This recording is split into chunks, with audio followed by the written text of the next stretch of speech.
Hey everyone, welcome back to my YouTube channel, and in today's video I'm going to share with you how I make bole and fish. Here's a quick background story. I schooled at Port Harcourt, Abuloma to be precise, FGGC Abuloma, and of course we lived on this thing as boarders. Our day students would always bring this back to school for us. And when I was in university, my sister used to live in Port Harcourt, so I would always go to visit her and I would buy bole and fish. In fact, I even turned this as a business, because when I go to Port Harcourt, I will buy this in bulk, freeze it, take it back to school, and I'll sell it to my friends and everybody around. If you don't want to buy, go to Port Harcourt and go buy your own. So I turned this into a business, and of course, yeah, the rest they say is history. Anyway, I learned this from one of the women that makes bole and fish. I'm going to share some of the secrets with you so that you can make this at home for your family and friends. So let's go. Now, this is the pepper mix that you need to make bole and fish. I've added some twist to this recipe, so please, I beg. Now, so typically what you need is Scotch Bonnet peppers and just onion. However, I've added my twist by adding red bell peppers and of course some Shombo. However, you can stick to just using Scotch Bonnet peppers and onions without adding the red bell pepper, Tatashe or Shombo. Just stick with so typically my ratio is 70% to 80% atarodo, and then the rest I do a combination of the onion and the red bell peppers and Shombo. Now, to make this, first marinate your fish. Now, into a bowl add some salt, go ahead and add some dry cayenne pepper, and then of course some chili pepper. Then go ahead and add some smoked paprika. I like to add smoked paprika just to give you that extra, smoky flavor.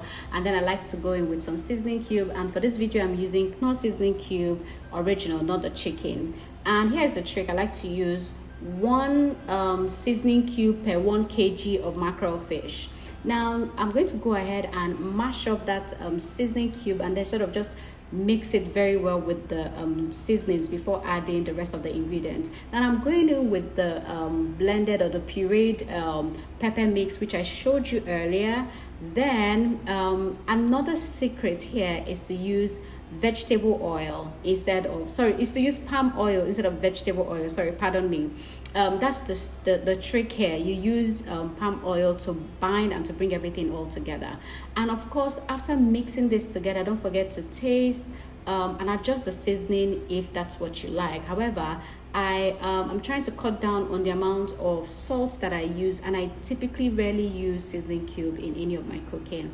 So mix that together, and then just like so, it is ready. Now the next thing we're going to do is to introduce the fish into the bowl. Like I said, you can adjust the seasoning to your preference, but this is great.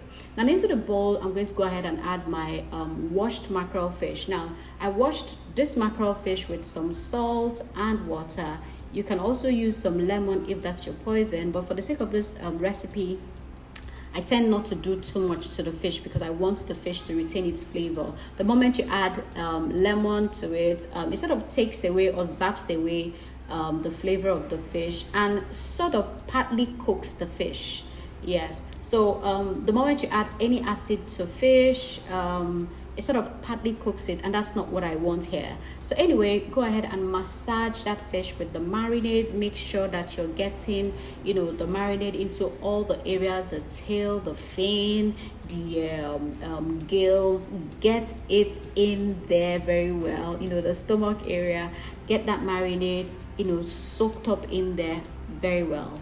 Now, if you've watched this video to this point, it means that you are hooked on this video, and I don't blame you.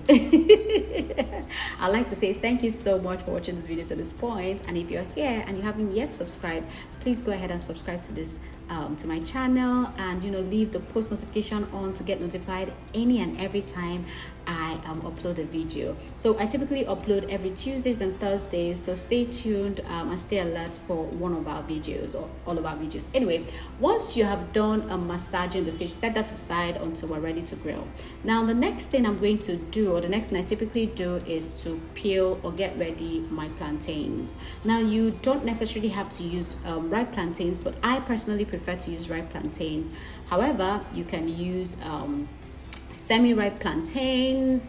You can use unripe plantains. We can even use yam, whatever it is that is your poison. You can use potatoes, whatever, but I personally prefer ripe plantains, and that's what I'm using for this video. So I'm going to typically just skin it, remove the skin, cut it open, and then put it in a bowl just like so, and that's it. A few things that I would also like to say about plantains is I would prefer you wash the skin of the plantains before peeling them, because I personally do not like to wash my plantains, especially if I'm roasting it, after peeling, because once there's water on the skin, the plantains tend to cook before grilling. I don't know if that makes sense, but it makes sense to me anyway. So yeah, so once I'm done peeling the plantains, I go ahead and season with salt and with vegetable oil. You don't need to do this, but I like to do this to my plantains.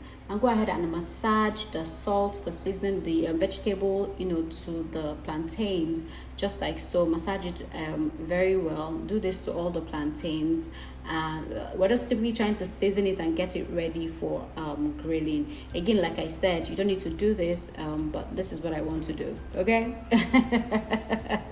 Anyway, once you've done that, set that aside, and then get a baking tray with, of course, parchment paper, just like so.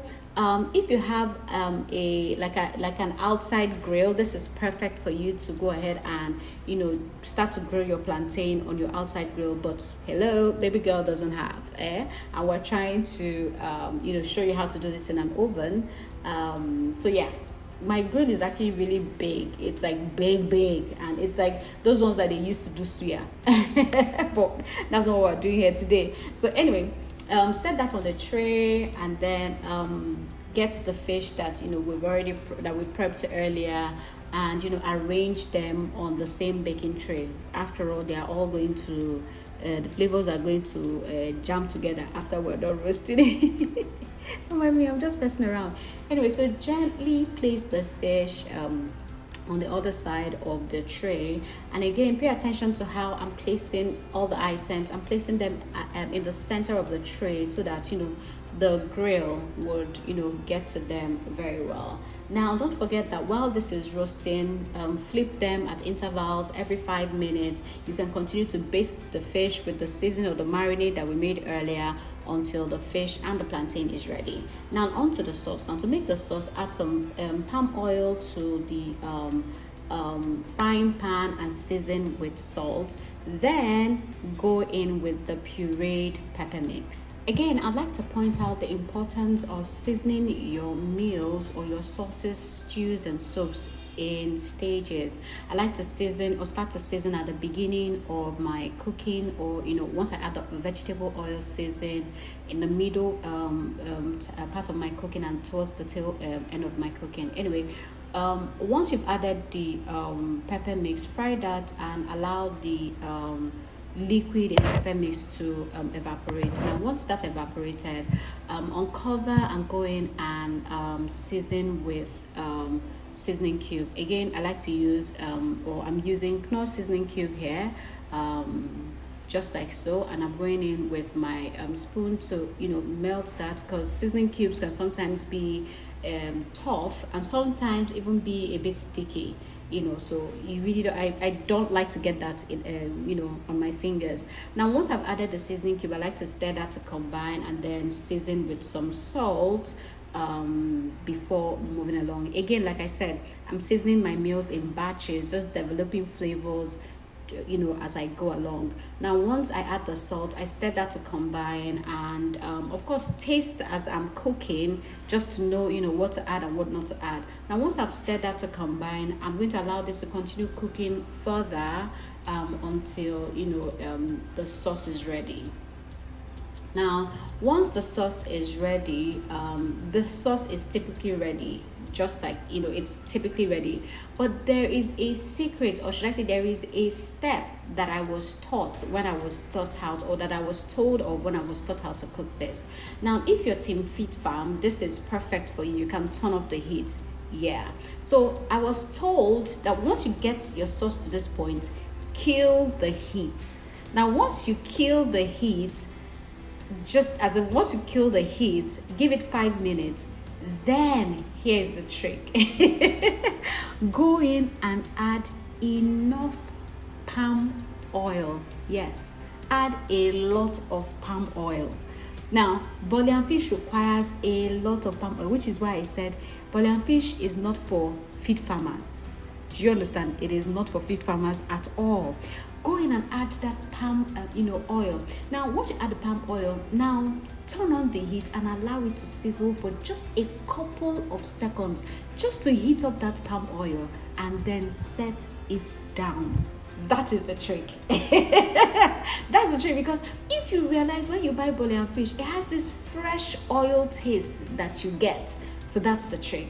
Now, at this time, our plantains are ready, the fish is ready. Bring that out of the oven, just like so. At this point, if you notice one of the plantains, I had to steal out of it because I needed to, person where they cook, you need to taste what you're cooking.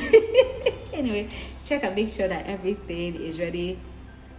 Just check and make sure that everything is ready, and then go ahead and plate. So here's how I typically like to plate my Bole and fish. So I'm going to set this to the corner and grab a bowl and show you how I plate this. Now, into a bowl, you don't necessarily have to use this type of bowl. You can use any bowl that you like. Go ahead and cut your plantains, your yams, your potatoes, whatever it is that you are using to make this sumptuous meal. Now, when you go to buy Bole and fish, it's something that the traders or the people who sell it do.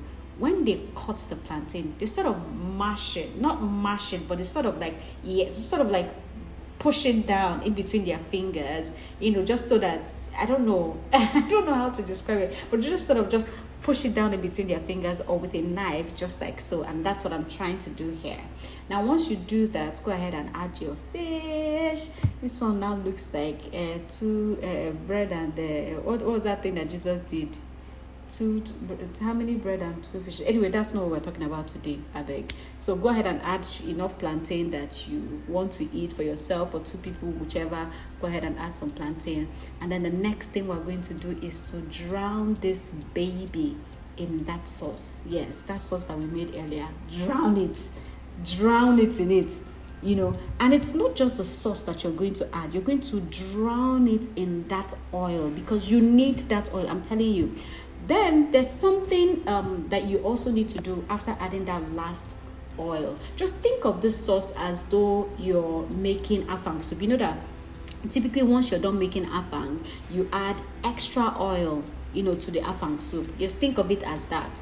Now, with every roasted meal or street food that you buy, abacha, which is African salad, roasted yam and whatever, they typically give you a green vegetable. That green vegetable, or they top it to the green vegetable. That green vegetable is supposed to sort of prevent you from stooling. It has a medicinal purpose and all. But rather than using just boring old ephedrine or scent leaf or otaze, I like to make nchanwu sauce. Now I'm going to link the video to this video so that you see the recipe, which I've already shared on my channel. I like to use nchanwu sauce. Now the combination of nchanwu sauce and afang, sorry, I said afang is in my head. Now I want to eat afang. The combination of the nchanwu sauce and the Bole fish sauce is out of this world. It is not something that you want to miss on. So like I said, I'm going to link the video to this video so that you can go ahead and watch it when you have the time, or when you want to make this. Yeah, so that's it. So you guys, I have enjoyed talking you through the process of making my Bole and fish, and I hope that you liked it. I hope that you enjoyed it. Now, if you're still here watching this video, I'd like to say a big thank you, and I'd like to give you a cyber hug and loads of kisses. And thank you so much for following me on this page, and thank you for supporting me. If you're yet to subscribe, please go ahead and subscribe. By subscribing, you encourage me to push out these videos every time. Again, our videos are posted every Tuesdays and Thursdays every week, so turn your post notification on to get notified any and every time that I post. So yeah, I hope that you liked this. I hope that you give this a try. If you do, please leave me a comment in the comment section, and I will be more than happy to give you a response. If you have any questions, please let me know. If you have any suggestions, please also let me know. I am super happy and looking forward to hearing from you, reading from you, and connecting with you on my channel. I hope that you like this, and I hope that you truly do give this a try. And until next time, I love you muchos. And one more thing, don't forget to season the oil after adding the oil to the last part. The last oil that you add, don't forget to season it, because that actually elevates the flavor and seasons the oil as well. So that's it. Bye guys, see you in my next one.